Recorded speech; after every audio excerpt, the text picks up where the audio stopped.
Episode की शुरुआत में बताया जाता है कि जब तबाही आई थी उस वक्त 2 डीमन गॉड पिलर और 72 डीमन गॉड ने जन्म लिया था, जिसके बाद इंसानों के साथ इनकी हजारों साल से फाइट चल रही है। इसके बाद हम होली डीमन कॉन्टिनेंट का सीन देखते हैं, जहां 54 रैंक वाले डीमन गॉड को पकड़ने के लिए 6 टेम्पल ने अलायंस कर लिया है और अब इनके डीमन हंटर का ग्रुप एक साथ निकल चुका है। अब ये डीमन हंटर डीमन गॉड के साथ फाइट करने लगते हैं, लेकिन वो बहुत ही ज्यादा पावरफुल था और वो इनको आसानी से हराने लगता है। तभी इसी वक्त डीमन पिलर भी यहाँ पर आ जाता है, जिसकी वजह से डीमन गॉड की पावर और भी बढ़ जाती है और वो इनके ऊपर और भी खतरनाक तरीके से हमला करने लगता है। लेकिन ये डीमन हंटर भी कम पावरफुल नहीं थे, वो एक दूसरे को बचाते हैं और इसकी पावर को रोकते भी हैं। इसके बाद ये 6 डीमन हंटर एक साथ डीमन गॉड पर अपनी पावर का यूज कर देते हैं, लेकिन डीमन गॉड अभी भी इनके ऊपर भारी पड़ रहा था। यह देख इसमें से एक डीमन हंटर अपनी ड्रैगन पावर का यूज करने लगता है, जबकि इसमें से दूसरा डीमन हंटर अपनी स्वॉर्ड पावर का यूज करता है और वो इसे कैद करने लगते हैं। लेकिन डीमन गॉड फिर भी खुद को आजाद करा लेता है, जिसे देख डीमन हंटर का ग्रुप हैरान हो जाता है। तभी डीमन गॉड यहाँ से भागने लगता है, जिसके बाद डीमन हंटर इसे रोकने की कोशिश करते हैं, लेकिन आखिर में डीमन गॉड इनके हाथ से निकल जाता है और अब इनकी पूरी मेहनत बेकार होती हुई नजर आती है। इसके बाद डीमन गॉड किसी जगह पर आ जाता है, जहाँ हम इसके असली चेहरे को देखते हैं और इसके पास में एक बड़ा सा ब्लैक ड्रैगन भी था। तभी इसका पीछा करते हुए डीमन हंटर का ग्रुप भी यहाँ पर आ जाता है और अब इनको पता चलता है कि यह डीमन गॉड तो असल में डीमन एम्परर है, जो आज खुद इनके साथ फाइट करने आ गया है। लेकिन ये 6 डीमन हंटर अभी भी नहीं रुकते और डीमन एम्परर का सामना करने चले जाते हैं। लेकिन तभी डीमन एम्परर किसी अजीब सी पावर का यूज कर देता है, जिसके सामने ये सभी डीमन हंटर कमजोर पड़ने लगते हैं। इसके बाद बताया जाता है कि डीमन को यहाँ आए 6000 साल से भी ज्यादा हो गया और इंसान इतने समय से लगातार हजारों सालों से इनके साथ फाइट कर रहा था, लेकिन वो आखिर में फेल हो गया। फिर भी इंसानों के अंदर हार नहीं मानने की क्वालिटी होती है, इसलिए इसमें से एक डीमन हंटर अपने ड्रैगन पावर का यूज करने लगता है, जिसकी पावर बहुत ही ज्यादा खतरनाक लग रही थी, क्योंकि वो किसी भी कीमत पर पीछे नहीं हटना चाहता था। इसके बाद इसकी बॉडी पर एक पावरफुल आर्मर आ जाती है और वो अपने बहुत से क्लोन के साथ डीमन एम्परर की ओर जाने लगता है और फिर उस पर एक पावरफुल अटैक कर देता है। लेकिन डीमन एम्परर इस बार भी इसे बुरी तरह से जख्मी कर देता है और इस पर खतरनाक तरीके से हमला कर देता है। लेकिन इसके बावजूद भी डीमन हंटर हार नहीं मानता।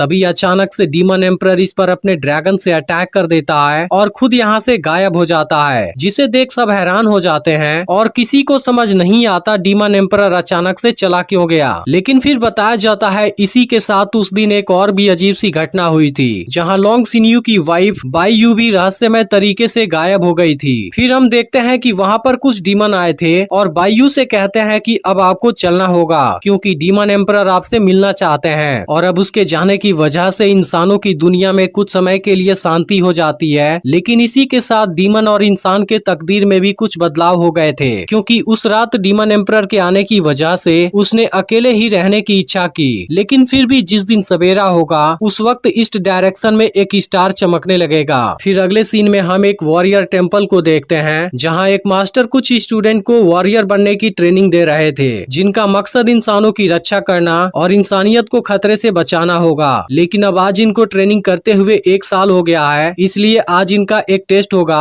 और इसमें केवल वही पास होगा जिसकी स्पिरिचुअल पावर 10 से ज्यादा होगी, जिसके बाद उसे वॉरियर सर्वेंट का टाइटल मिलेगा और वो यहाँ पर अपनी प्रैक्टिस कंटिन्यू रख सकता है। नहीं तो जो फेल होगा उसे घर वापस भेज दिया जाएगा। इस पर हाओ चेन सोचता है मुझे कैसे भी इस टेस्ट को पास करना होगा। फिर मास्टर सबसे पहले जियांगहू का टेस्ट लेते हैं, जिसकी स्पिरिचुअल पावर 13 थी और वो इस टेस्ट में पास हो जाता है। इसके बाद बाकी स्टूडेंट भी यह टेस्ट देते हैं और उनमें से जिनकी स्पिरिचुअल पावर 10 से ज्यादा होती है वो इसमें पास हो जाते हैं, जबकि 10 से कम स्पिरिचुअल पावर वाले स्टूडेंट फेल माने जाते हैं। इसके बाद सबसे लास्ट में हाओ चेन की बारी आती है, जिसके बाद सभी इसकी स्पिरिचुअल पावर देखने के लिए एक्साइटेड हो जाते हैं। फिर हाओ चेन भी अपनी तलवार से पिलर पर हमला करता है, लेकिन अफसोस इसकी स्पिरिचुअल पावर केवल 9 पर पहुंच पाती है, जिसे देख सभी स्टूडेंट परेशान हो जाते हैं, क्योंकि हाओ चेन टेस्ट में फेल हो चुका था। अब इस बात से हाओ चेन काफी दुखी था और मास्टर से एक और चांस मांगने लगता है, क्योंकि वो इस बार जरूर पास हो जाएगा। लेकिन मास्टर इसे चांस नहीं देते, क्योंकि यह चीज बाकी फेल हुए स्टूडेंट के साथ गलत हो जाएगी। अब इस बात से हाओ चेन काफी दुखी हो जाता है, क्योंकि टेस्ट टेस्ट में फेल होने की वजह से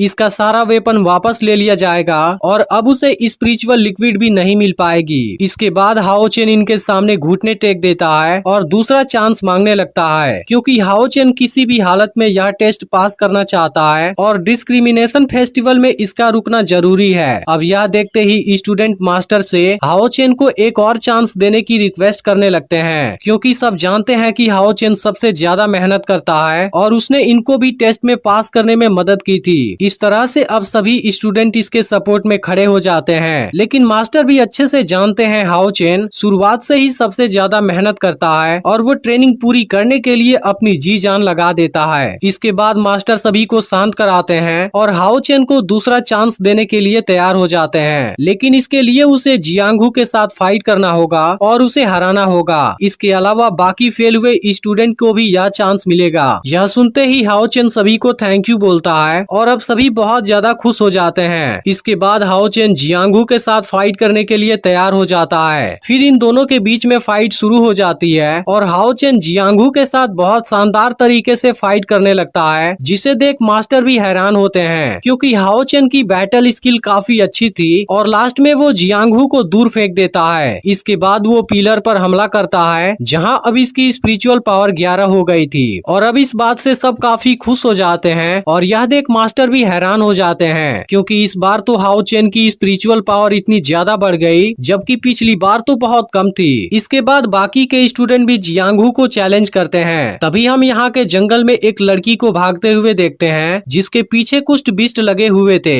लेकिन लड़की भी टैलेंटेड थी। वो खुद को इनके अटैक से बचाती है और बीच बीच में इनका बैंड भी बजाती है। तभी कुछ बिस्ट इसके काफी नजदीक आ जाते हैं, जिसके बाद लड़की एक वेपन से इनको मारना शुरू कर देती है, लेकिन इस दौरान एक बिस्ट इसके पैर पर पंजा मार देता है और वो इसके ऊपर भारी भी पड़ने लगता है। अब यह देखते ही लड़की तेजी से ऊपर की ओर भागती है, जहाँ इसे वॉरियर टेम्पल नजर आता है, लेकिन तभी बिस्ट फिर से लड़की पर हमला कर देते हैं। इसके बाद हम फिर से वॉरियर टेम्पल का सीन देखते हैं, जहाँ पास हो गए स्टूडेंट बहुत खुश थे और यहाँ उन सभी के पेरेंट्स भी उनसे मिलने आए थे, लेकिन हाओ चेन अकेले ही खड़ा हुआ था और उदास होकर इनको देख रहा था। लेकिन तभी मास्टर इसके पास आते हैं और इसे स्पिरिचुअल लिक्विड देते हैं, जिसके पीने से इसकी स्ट्रेंथ और स्पिरिचुअल पावर दोनों बढ़ेगी। फिर पूछते हैं क्या तुम इसे रोजाना पीते हो, क्योंकि तुम्हारी बैटल परफॉर्मेंस तो बहुत अच्छी है, लेकिन तुम जितनी मेहनत करते हो उसके हिसाब से तुम्हारी स्पिरिचुअल पावर इतनी कम नहीं होनी चाहिए थी। लेकिन हाओ चेन कुछ भी नहीं बोलता।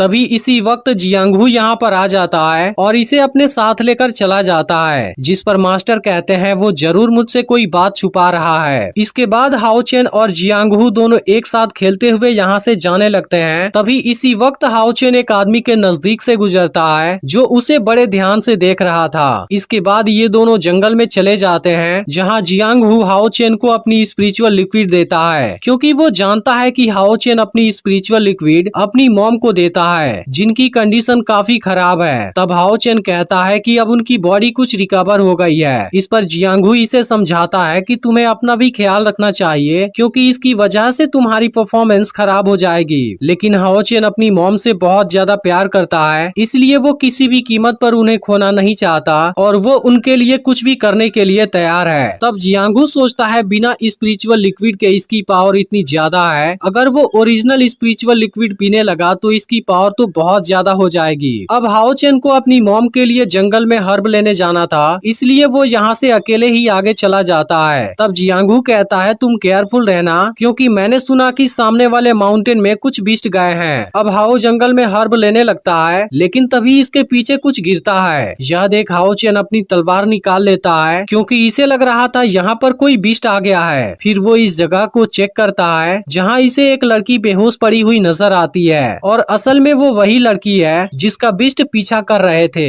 इसके बाद हाओ चेन लड़की के पास आता है, जो इसे बहुत ब्यूटीफुल लग रही थी। फिर वो इसे जगाने जाता है, लेकिन तभी लड़की बिना कुछ सोचे इसकी गर्दन पर चाकू रख देती है और फिर एपिसोड यहीं पर एंड हो जाता है। तो यह वीडियो आपको कैसी लगी आप कमेंट करके जरूर बताइएगा, और इसके दूसरे और तीसरे एपिसोड भी जल्द अपलोड होंगे, इसलिए आप इसे जितना हो सके उतना लाइक और शेयर कर दीजिएगा।